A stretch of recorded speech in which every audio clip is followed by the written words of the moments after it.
Hello, and welcome again to The Goddess in Art. In our program today, we're going to be looking at some of the earliest known creations of art. And we're also going to be looking at that art with the view of our ancestors' myths and their spiritual values as seen through that art. My name is Star Goody, and my guest today is Dr. Marija Gimbutas. She is a professor of archaeology at UCLA in Los Angeles, and she's also the author of numerous books, including The Goddesses and Gods of Old Europe and The Language of the Goddess, Images and Symbols of Old Europe. Welcome, Marija. Marija, it seems that the goddess and creativity go hand in hand. All throughout Paleolithic and Neolithic Europe, we see goddess art. It's just found all over. And in your last book, you refer to the goddess as the incarnation of the creative principle, as source and giver of all. Why don't you tell us a little more about this goddess? Who is she? She is certainly not Venus, not a beauty, not a wife or a bride of male gods. She is a creatrix. And she is extremely versatile. She appears in a variety of forms, because we must understand that in early times the goddess was the unity of nature. She can appear as a stone. Her power is in a stone or in water or in trees or in flowers and animals and birds, and therefore she appears as a bird or as an animal or as an anthropomorphic being. Also, it must be remembered that this is a very long period of time. She ruled at least from the Upper Paleolithic, when we have a lot of material, but she probably was there much before, maybe 1 million years ago. That is not yet clearly established, but we think it was so. And then in Europe, she continued to exist during the agricultural period up to the period when the patriarchal rule was established. And this was then about 3000 BC. So we shall talk today about the goddess between 30,000 and 3000 BC. In the Mediterranean area, maybe much longer, till about 1500 or even longer than that. So the roots are just longer than we can know, but even from the point we know, it's a good 40,000 years of really seeing this goddess worship. And a matristic or gynocentric religion was of enormous length of time. And the goddess in our ancestors in these ages, the goddess was the primary figure. Oh, she was, although we don't say that there were no male figures. There were also male figures, but she is definitely predominant.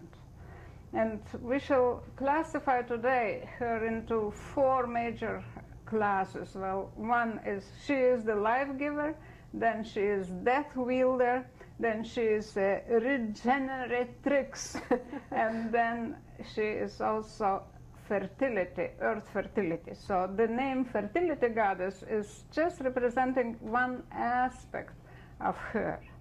And she is much more than even mother or great mother.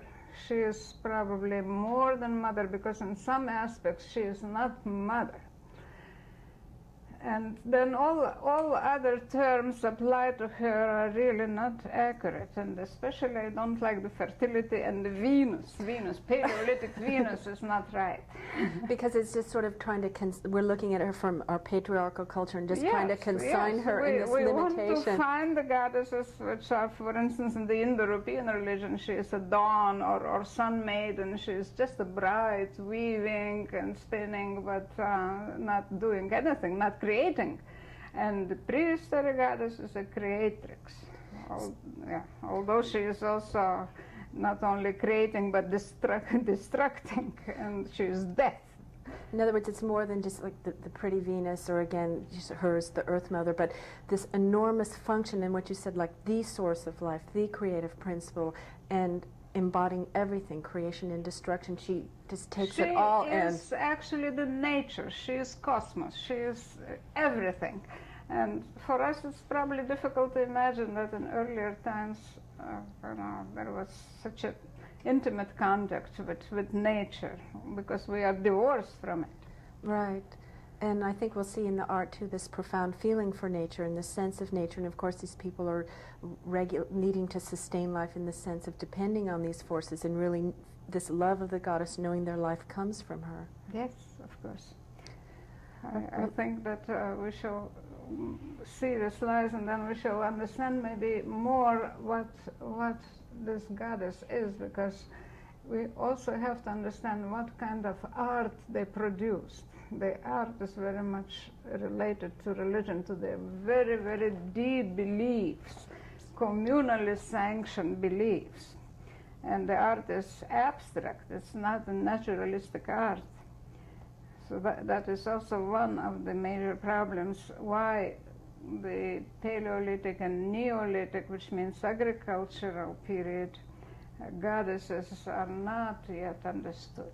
Yes, because they think that they couldn't draw it better or something, whereas really, or sculpt it better, whereas really they had a very sophisticated, abstract sense of things, and we're dealing with symbols, and we're really dealing with very creative human beings. We are dealing with symbols, with the deepest beliefs in symbols, actually, and this is a conceptual art. We have to understand that, because otherwise we cannot understand.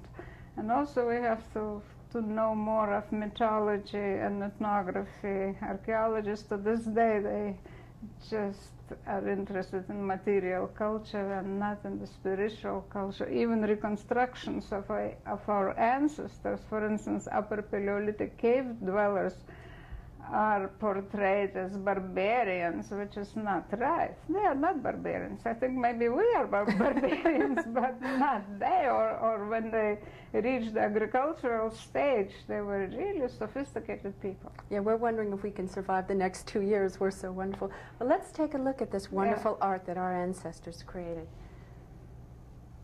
What we see now, this is a Paleolithic sculpture from around 20,000 years BC from Les Puques in southern France.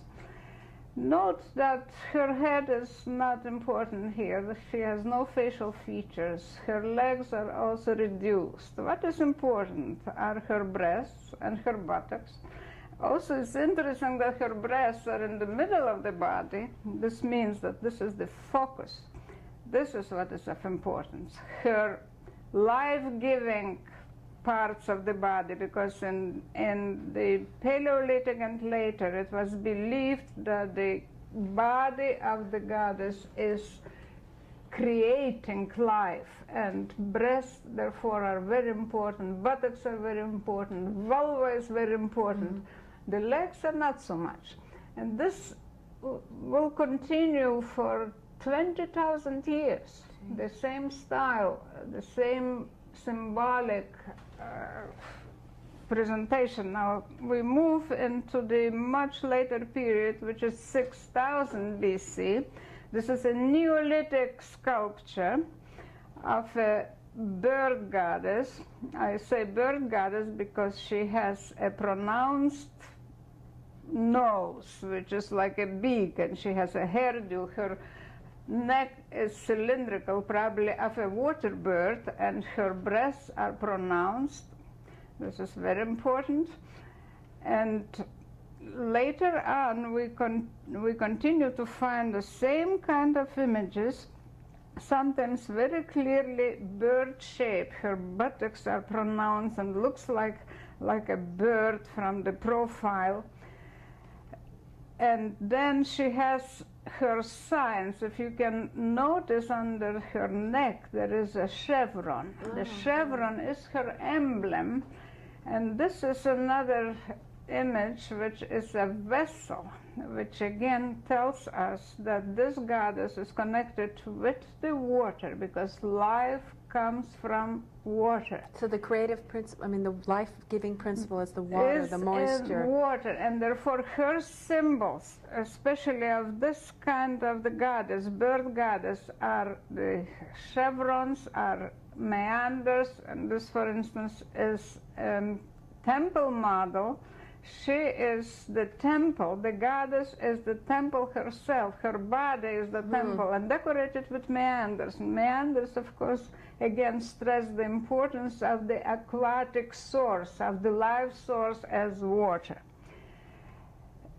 This image has an entrance and also as a whole. Now the other image of this life giver is the snake goddess. Snake goddess and a snake are extremely important in symbolism, and Very this old is symbolism, life yeah. energy.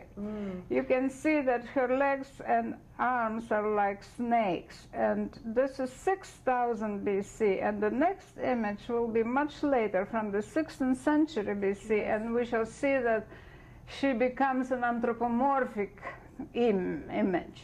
And beautiful, and she is a beauty, although she is essentially a snake, and she is associated with snakes, and you can see snakes crawling up her arms and then on top of her head.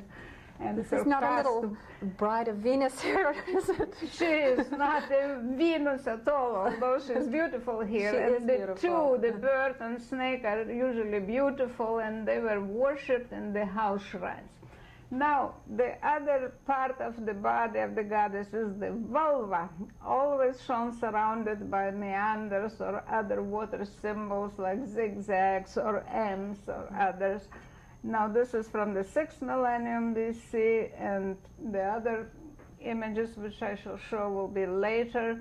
And also, I must say that the pronounced exposed vulva appears in the Upper Paleolithic period. For instance, this is from Cyprus and dates from around 3000 BC. The vulva is elevated here up to the breast, and the breasts are fused with vulva, which shows that here is the importance. What is this message here? She is probably the birth giver, and she is presented in a stooping position. So maybe this is a birth giving. Now we come to the problem of the birth giving in the Paleolithic period, and in the Upper Paleolithic, as early as about 21,000 BC, as these figurines from southern France indicate. This is from Toursac and Siroy in France, and one of them is dated by radiocarbon date to 21,000 BC. And this is very probably a birth-giving posture which repeats in the Neolithic. This is a Neolithic sculpture. My own discovery dates from 6,300. She is definitely in a birth-giving posture. She has 3 lines on the back, maybe because she is also a triple goddess, and this is perhaps the origin of the belief in 3 fates, birth-giving fates, which appear in folklore at the birth of a child. Then next image is a guardian of young life. She is a Madonna here, holding a baby. But it's interesting that in all the Neolithic art, the Madonnas appear holding babies which, are wearing birds or bears or other animal masks. And she is herself usually a bear or bird or snake. This means that the young life appears in all forms. This one has a bird's mask, and the baby is also a little bird. So this is celebration of life. What we have seen now, it's clear that celebration of life was the dominant feature of this ideology. However, there is also death. Death is combined with regeneration. There are many images which symbolize death. And in this series, the bird, the life giver, which is a water bird, now appears as a bird of prey. So it's the other face of the goddess. The other face. Also, if the benevolent snake was representing life energy and also a good energy, now the death aspect is represented by a poisonous snake. All right, let's look at these pieces of art. We shall see now a series of images which are either birds or animals which represent death. Now this is, for instance, a shrine from Çatalhuyuk in central Anatolia, where you can see 7 vultures swooping down on human beings, and they're headless.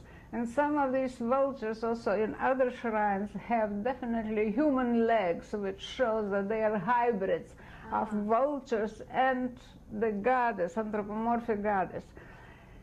The beginning of this belief probably is the excarnation and the burial as an excarnation. The birds had to take the body, but the skull was usually preserved, and the skull was the seat of the soul. Now, in central part of Europe, we don't have vultures, but we have owls, which we shall see later. But in the Mediterranean area, in Spain, in southern Europe, in Anatolia, which is Turkey, we have the vulture goddess. Now, this is a very good owl in a hypogeum underground tomb near Paris. She has breasts, she has an owl's face, but the whole image is anthropomorphic.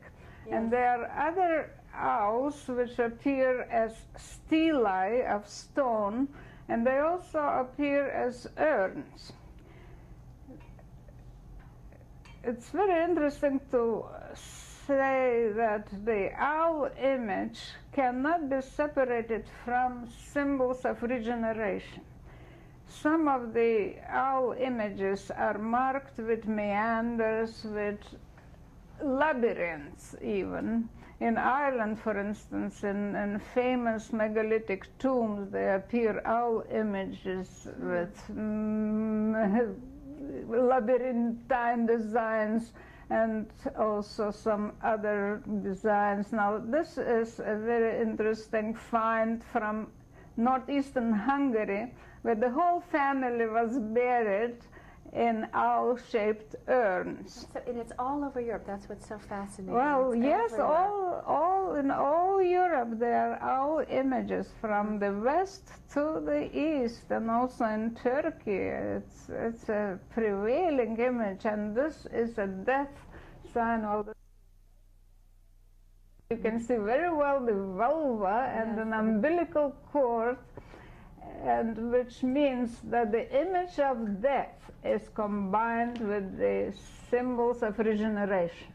Oh. And that is continuous through time for millennia. So this is from Troy, from 3000 BC, and what we have seen other owls, especially in Western Europe and France and Brittany, also they date from that period. But this is such a beautiful piece of art, and I just want to throw that in too, is we really have been seeing some incredible well, creation. it is interesting to note that such images like this were cherished by art historians. So what we see here is a stiff posture. Mm-hmm. This is as stiff as bone. Maybe not from this one, because this is early 6000 BC from Sparta in Peloponnese, Greece. But next images will show the stiffness and slimness. Now, why? Because the symbol of death is also bone. Therefore, all such sculptures which produce figures with folded arms and legs are always together are made of marble, of bone. This is, for instance, of bone, and of light-colored material. So, because death in early times was of white color, of bone color. It's not of black as in Indo-European or Christian religion. So this has also a very large pubic triangle, which means that this this image is also associated with the belief in regeneration. Mm. Now, a beautiful one is from Sardinia, from still probably this is the beginning of the 4th millennium. The figurine is of marble, and you can see the abstract art in its excellence. Yes, it's the folded beautiful. arms are made, you know, and with the shoulders are in one, and then the lower part of the body is reduced, and the head is also anonymous. This is not important. And then the most maybe charming images of the same series are from Cyclades. They are from the middle of the 3rd millennium and are very well known in books. But this is definitely a death aspect. Some of these images have features of a bird of prey, of an owl, or of another bird of prey, or even of a snake. So they are not so innocent. Yes. And maybe even the Gorgon heads developed from these masks which these goddesses wear. I think one of the things so intriguing about your work is the perspective that you're bringing to it now, because in some art books you'll see the Cycladic art that we just saw, and they'll say, oh, look at the girlish slim figure, really Yes, missing well, that this depth means that aspect. we look through our own glasses, and this is what we see. And therefore, you know, some other aspects are even not mentioned in books, and they're forgotten. But this image of the slim lady, yes, but the fat lady is not so important, or she is called just fertility symbol.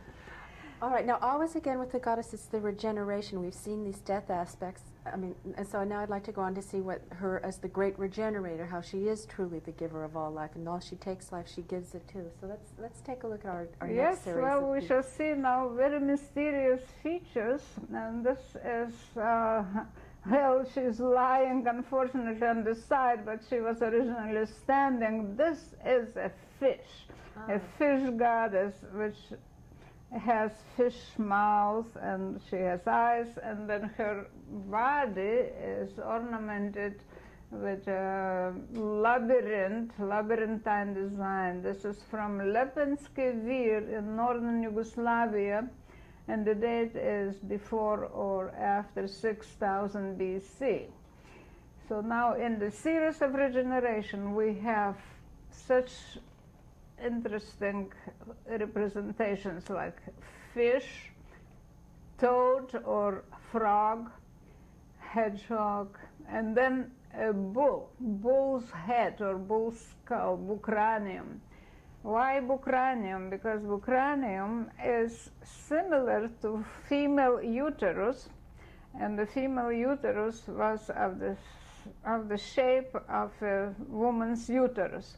The fish sometimes is shown as uterus. Now this one is also from Lepenski Vir, and we have the water streams going down the body.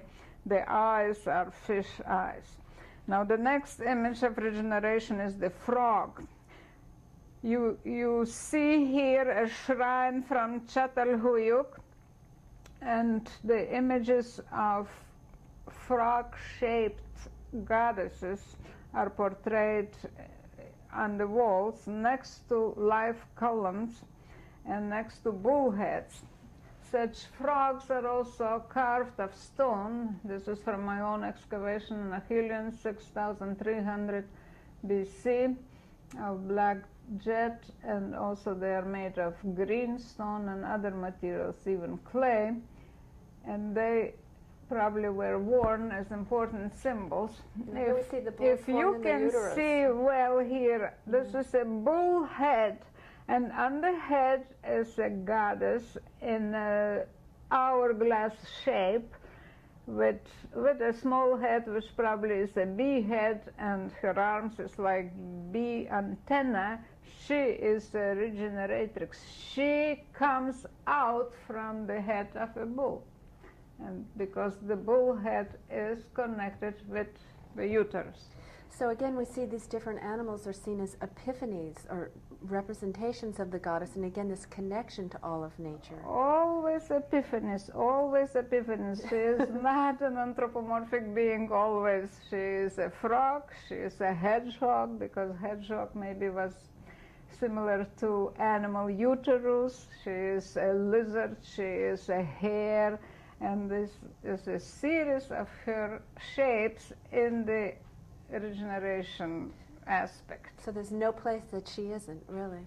She's No, everywhere. she is really encompassing whole nature, and she has the form which is connected with her regenerative organs, with her own body. And the beliefs exist that, the frog, for instance, or toad is moving in the body, and it's still, even in folklore, known that this is the goddess who helps, who regenerates life. Even in churches, frogs or hedgehogs are found to the 19th century as symbols for regeneration or for fertility too. Well, let's look at the goddess in this last aspect of fertility. Let's look at the pieces of art we have that show her in some of her more familiar aspects of fertility. Yes, finally we come to the fertility, and she is the pregnant goddess in here. I can begin with the Upper Paleolithic image from Locelle in southern France, and this is around 20,000 years again, and she is a pregnant lady holding her hand on the belly, and this posture continues for about 15,000 years at least. This means that we have a stereotype which continues. Now, why in Upper Paleolithic she was important?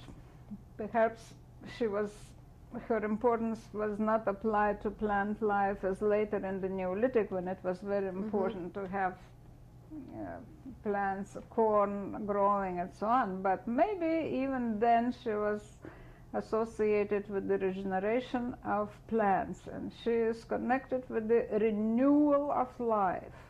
And maybe her image as a fat, pregnant lady influenced all nature around her, animal life and human life and plant life. So other images what we shall see will be from much later times. This is from the Neolithic, from around 6000 BC, again from Achillean, my own excavations in northern Greece. She again holds her hand on the belly. And then some other images are found seated in a shrine. This is a model of a shrine. In front of her is a hole, maybe for libations.